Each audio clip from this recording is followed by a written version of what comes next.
YCP ఎమ్మెల్యేలకు AP ముఖ్యమంత్రి చంద్రబాబు వేసిన సవాళ్లు చర్చనీయాంశంగా మారింది. దమ్ముంటే అసెంబ్లీకి వచ్చి చర్చించాలని ఆయన పిలుపునిచ్చారు. చంద్రబాబు ప్రశ్నలకు వైఎస్ జగన్ ఎందుకు సమాధానం ఇవ్వడం లేదు? 2 చోట్ల ఓడిపోయిన పవన్ కళ్యాణ్ పోటీ చేసిన అన్ని స్థానాల్లో గెలిచి సత్తా చాటి నిరూపించారు. పవన్ కళ్యాణ్లో ఉన్న విజయ స్ఫూర్తి జగన్కు లేదా? ప్రస్తుతం ఈ ప్రశ్నలే ఏపీ రాజకీయాల్లో ఆసక్తి రేపుతున్నాయి. ఇక ఇదే అంశంపై మరింత విశ్లేషణ మా మేనేజింగ్ డైరెక్టర్ రాజేంద్ర అందిస్తారు. ఆంధ్రప్రదేశ్ ముఖ్యమంత్రి చంద్రబాబు నాయుడు ఒక సవాల్ విసురుతున్నారు జగన్మోహన్ రెడ్డి మీద. వైసీపీ నాయకులకు బాధ్యత ఉంటే లెట్ దెమ్ కమ్ టు అసెంబ్లీకి రండి, చర్చిద్దామంటున్నారు.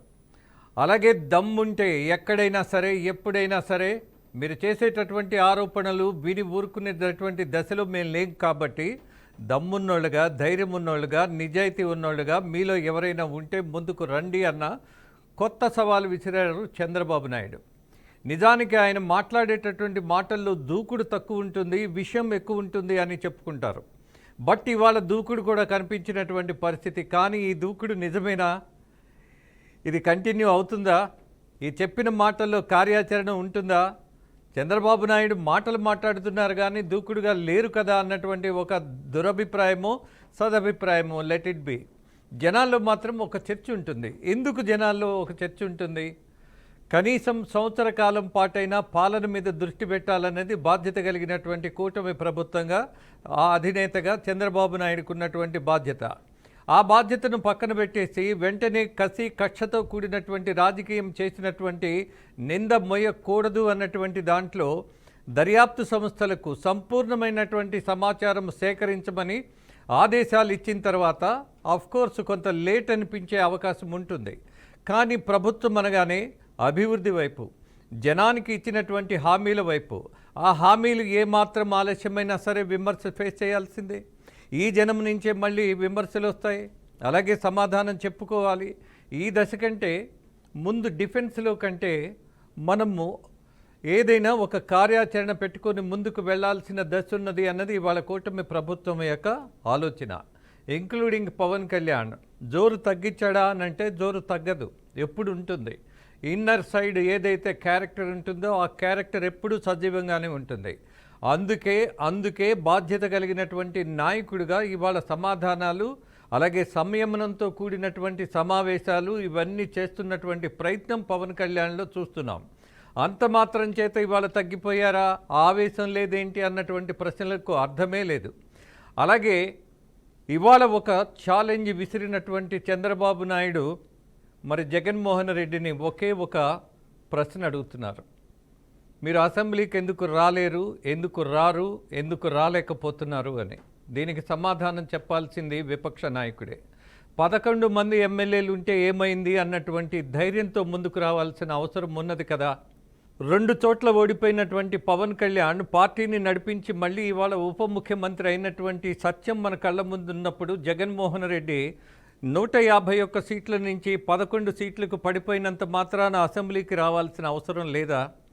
11 మంది ఎందుకు? గట్టాళ్ళు 2 ఉంటే చాలు. మిగతా పాలకపక్ష సభ్యులందరినీ డిఫెన్స్లో పడేయచ్చు, వాదించవచ్చు. అలాగే ఒక అటాకింగ్ పొలిటీషియన్గా కూడా గుర్తింపు పొందొచ్చు. ఫెయిల్యూర్స్ ఉంటే మనము బహిరంగ సభల్లో మాట్లాడే కంటే కూడా అసెంబ్లీలో మాట్లాడితే అర్థవంతంగా ఉంటుందన్న సత్యం అందరికీ తెలిసిందే. మరెందుకు అసెంబ్లీకి రారు? రాలేనటువంటి డిఫెన్స్లో ఎందుకు పడిపోతున్నారు? అలాగే అనేకమైనటువంటి కేసులు ఇనిషియేట్ అవుతున్నప్పుడు అసెంబ్లీ కూడా వేదికగా మీకు అద్భుతమైనటువంటి అవకాశం దొరుకుతుంది కదా. లిక్కర్ స్కామ్ గురించి మీరే చర్చించవచ్చు, మీరే వాదించవచ్చు, మీరే మీకున్నటువంటి కారణాలను సజీవంగా అసెంబ్లీలో చూయించవచ్చు. మేము చేసిన తప్పేంటి, మేము తీసుకున్నది ఒక పాలసీ, ఆ పాలసీలో మా కార్యాచరణ ఇలా ఉంది, దాన్ని మీరెందుకు నేరమయంగా మారుస్తున్నారు, అనవసరమైనటువంటి కేసులు పెట్టి ఐఏఎస్ఎల్ని, ఎంపీల్ని, మాజీ ఎమ్మెల్యేలను ఎంతోమందిని ఎందుకు జైల్లో పెడుతున్నారని అడగటానికి ఉన్నటువంటి ప్రధానమైనటువంటి న్యాయస్థానం లాంటి అసెంబ్లీని వదిలేసి బయట రపా అని మాట్లాడుకుంటే వచ్చేదేంటి? దీని మీదే కదా చర్చ జరగాల్సింది. ఎస్, మీరు నిర్దోషులైనప్పుడు విపక్షంలో మాజీ నాయకులందరూ అసెంబ్లీకి వెళ్ళి చర్చించాల్సింది పోయి బహిరంగ సభల్లో ఈ ప్లే కార్డులు పట్టుకోవడం, అలాగే ఎక్కడ పడితే అక్కడ అడ్డగోలుగా ఇంకా అబద్ధాలతోటే ముందుకు వెళ్ళాలన్నటువంటి రాజకీయం వల్ల ఒరిగేదేంటి? బాధ్యత కలిగినటువంటి రాజకీయంలో కొంత పరిశోధనతో, అలాగే ఇవాళ ఉన్నటువంటి ప్రభుత్వంలో ఉన్నటువంటి లోపాలను తీసుకొచ్చి అసెంబ్లీ వేదికగా చర్చిస్తే అది సుప్రీంకోర్టు లాంటి ప్రదేశం కదా. దాన్ని వదిలేసి మనం ఎందుకని ఇలాంటి పేలవమైనటువంటి వాదనలో బతకాలి? ఇది విపక్ష నాయకుడిగా జగన్మోహన్ రెడ్డి ఆలోచించాల్సిన ప్రాథమిక సత్యం కదా. ఆ విషయాన్ని వదిలేసి ఇవాళ మనము బహిరంగ సభల్లో మాట్లాడుకుంటూ, అలాగే మనము రోడ్ షోలు చేసుకుంటూ ఉంటే ఉపయోగం ఏంటి? Yes, missing a lot. ఎక్కడ ఏది మాట్లాడాలో అక్కడ తెలిసి ఉండాలి. అలాగే ఎప్పుడు తగ్గాలి, ఎప్పుడు నెగ్గాలి, ఎలా నెగ్గాలి, ఎవరిని ఎలా టార్గెట్ చేయాలి అన్నదే రాజకీయంలో నిరంతరం చేయవలసినటువంటి పరిశ్రమ.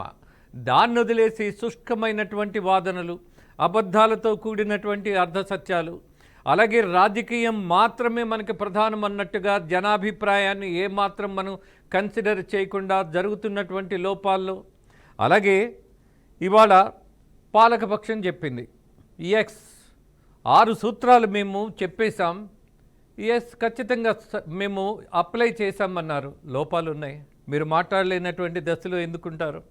అలాగే మరొక విషయాన్ని కూడా ఇవాళ కూటమి ప్రభుత్వం గమనించాల్సిన అవసరం ఉంది. ముఖ్యమంత్రి మాట్లాడుతున్నారు, మా ఎమ్మెల్యేలు అడ్డగోలుగా వ్యవహరిస్తున్నారు, వాళ్ళని వదిలిపెట్టే ప్రసక్తే లేదని. మరి పాలకపక్షమే స్వయంగా డిక్లేర్ చేసిన తర్వాత విపక్షానికి ఉన్నటువంటి అద్భుత అవకాశం ఎందుకు వదిలేయాలి? ఎవరెవరు ఏ ఎమ్మెల్యేలు ఎక్కడెక్కడ ఇవాళ ఉన్నటువంటి అధికార కూటమిలో ఉన్నటువంటి ఎమ్మెల్యేలు టీడీపీనా, జనసేన, బీజేపీనా, హూ ఎవర్ మేబీ, ఇవాళ జగన్మోహన్ రెడ్డికి వచ్చినటువంటి గొప్ప అవకాశం ఏంటి? ముఖ్యమంత్రి తేల్చి చెప్పాడు, కనీసం 25 మందిని నేను ఒళ్ళు దగ్గర పెట్టుకోమని హెచ్చరించాల్సిన దశ ఉన్నది అని. అలాగే కొన్ని సత్యాలు కూడా కనపడుతున్నాయి. లిక్కర్ స్కామ్ అనేటటువంటి పాత ప్రభుత్వం, అలాగే లిక్కర్ పాలసీ అనేది ఎలా ఉన్నదో అది అసంతృప్తితోటి అల్లాడిపోతున్నటువంటి ప్రజాప్రతినిధులు కొంతమంది వాళ్ళు ఉన్నారు పాలకపక్షంలో. వాళ్ళని ఎందుకు వదిలేస్తారు? వాళ్ళ మీద మీరు ఫోకస్ చేయొచ్చు కదా. అలాగే గత ప్రభుత్వంలో మైనింగ్ అండ్ శాండ్ అనేకమైనటువంటి అవినీతి కార్యక్రమాల్లో మునిగి తేలారు అని జనం నమ్మారు, మిమ్మల్ని పక్కన పెట్టారు. కానీ వాళ్ళు ఉన్నటువంటి కూటమి ప్రభుత్వంలో అడ్డగోలుగా మాట్లాడుతున్న వాళ్ళు, అవినీతి పరులు ఇవాళ పాలకపక్షంలో ఉన్నారు అన్నటువంటి మాట బహిరంగంగా సభల్లో మాట్లాడే బదులు అసెంబ్లీలో ఉన్నటువంటి ఆధారాలతో దద్దరిల్లేటటువంటి పరిస్థితిని ఉన్న అవకాశాన్ని Jaganmohan Reddy is really missing. దాన్ని ఎందుకు మీరు పరిగణలోకి తీసుకొని అసెంబ్లీకి వెళ్ళి మాట్లాడాల్సిన అవకాశాన్ని ఎందుకు వినియోగించుకోవటం లేదు అన్నదే ఇవాళ ప్రశ్నార్థకం. అందుకే మరొక విషయాన్ని కూడా మనం నైతికంగా ఆలోచించినప్పుడు అసెంబ్లీకి వెళ్ళినటువంటి ప్రజాప్రతినిధులు, ఎమ్మెల్యేలు ఎవరైతే ఉన్నారో, ఎమ్మెల్సీలు ఎవరైతే ఉన్నారో వాళ్ళందరూ వేతనం తీసుకుంటున్నారు నెలవారీ.